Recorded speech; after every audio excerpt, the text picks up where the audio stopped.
This is Blackstone Joe, and you're listening to Slick Talk. If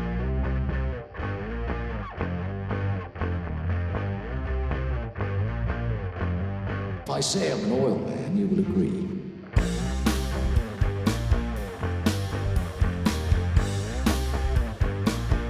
There's the stink of oil about him.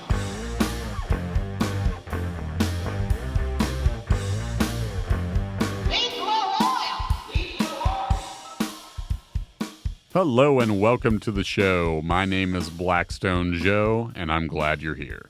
This episode is titled Method to the Madness, a phrase reportedly first used in William Shakespeare's Hamlet.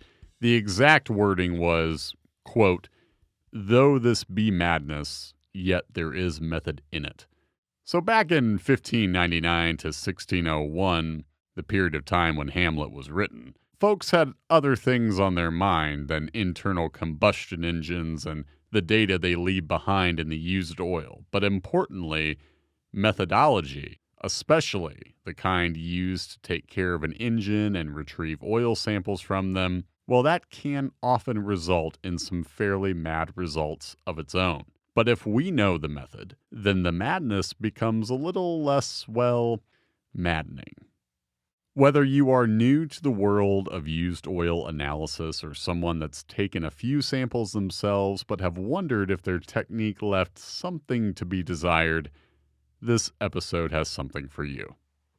So like most episodes in the Slick Talk canon, the theme originates from a report I was looking at when a topic just fell in my lap. In this case, it was a sample from a 2018 Sienna with the 2GR FE option from Toyota. Whenever I see Sienna in the unit details, I can't help but think about the van my parents have owned going on about 16 years now. It had some years and miles on it already when they bought it, but I remember hearing then how reliable Toyota motors were apt to be, and after years of looking at samples from Toyota engines just like this one, their reliability and consistency is something I can certainly speak to as well, with many, many samples to reference as evidence of those characteristics. These engines don't just wear consistently, they tend to make very little metal on top of that.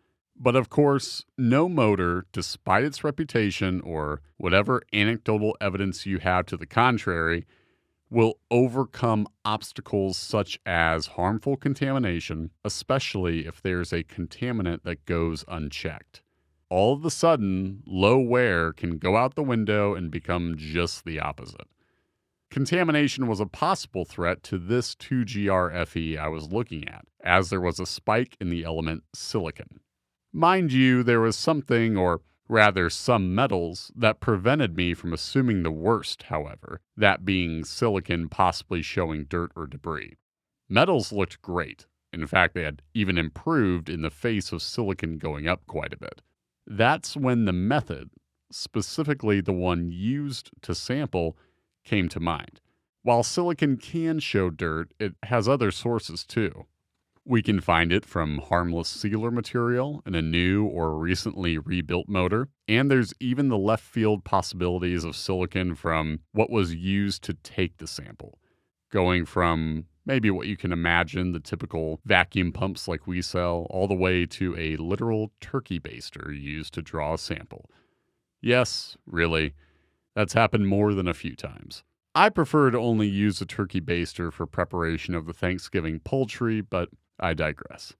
With silicon not necessarily looking like a harmful contaminant, we offered up possible sources in the report comment and hoped to learn more about the context surrounding the sample, as that would help close the door on certain possible sources of that element. In the time between the report going out and the customer's follow-up sample, they ended up finding a newsletter on our website about this very element. They responded with mention of the sampling method, which happened to involve a plastic hand pump and tubing used to collect the sample. Importantly, not every type of tubing or pump will skew the results, but some can. Here, we had the likely explanation to what could otherwise be a harmful, or let's say, maddening result that instead makes it a harmless source.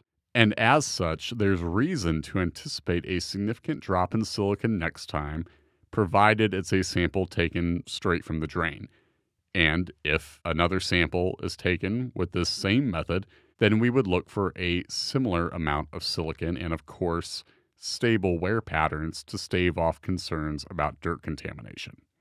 So this is a good example why, even if we find a spike in one element or even go so far as to mark it in bold and talk about it in the comment, that's not to say your engine has a problem. We may highlight an element merely to bring it to your attention and connect it to the comment in a way that you can understand where our train of thought is as far as what stood out in the report and why. Sampling methods won't just skew the spectral results.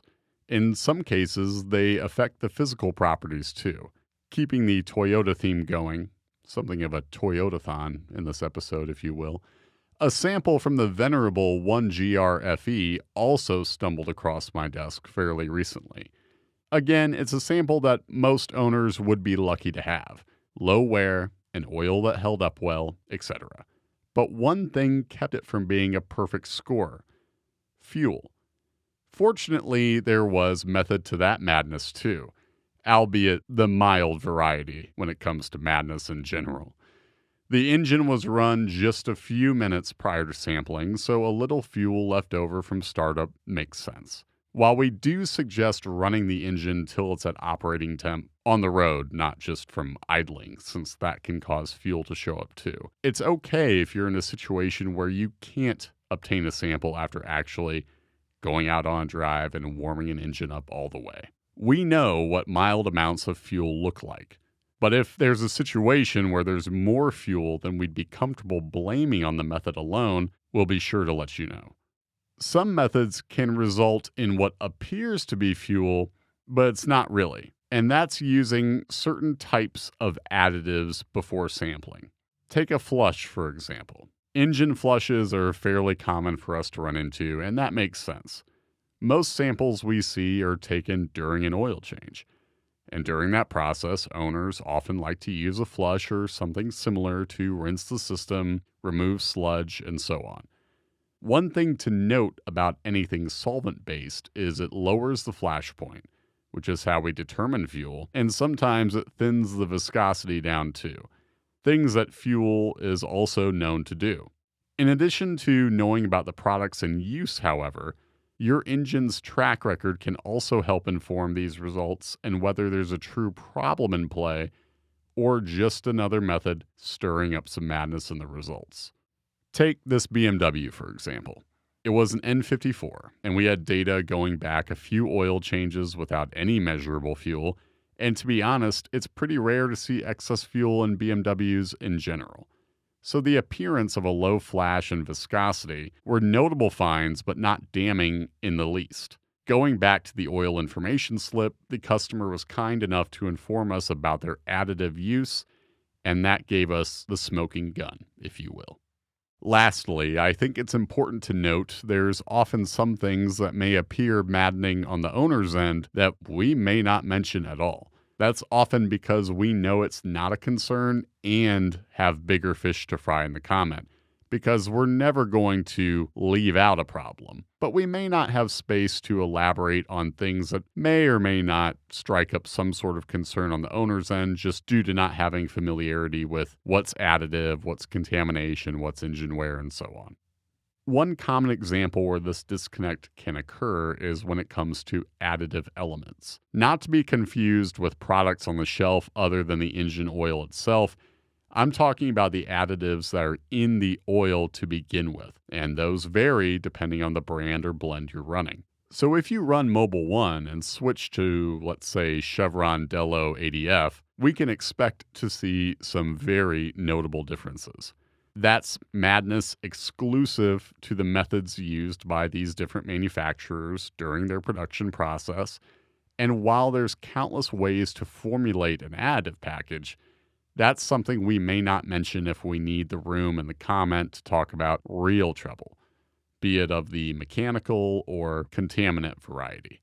If you have a result that's seemingly mad and you'd like to know if method has anything to do with it, or if you're suspicious that a sample you're sending in has something that could bring about concern on our end, just hit our line either by giving us a call at 260-744-2380, or you can email us, bstone@blackstone-labs.com, where you can inform us of all the information necessary about your sample or the one you're thinking about sending in. That's all for today's show. If you like what you heard, please rate, review, and subscribe. We'd love to hear from you. This is Blackstone Joe, signing off.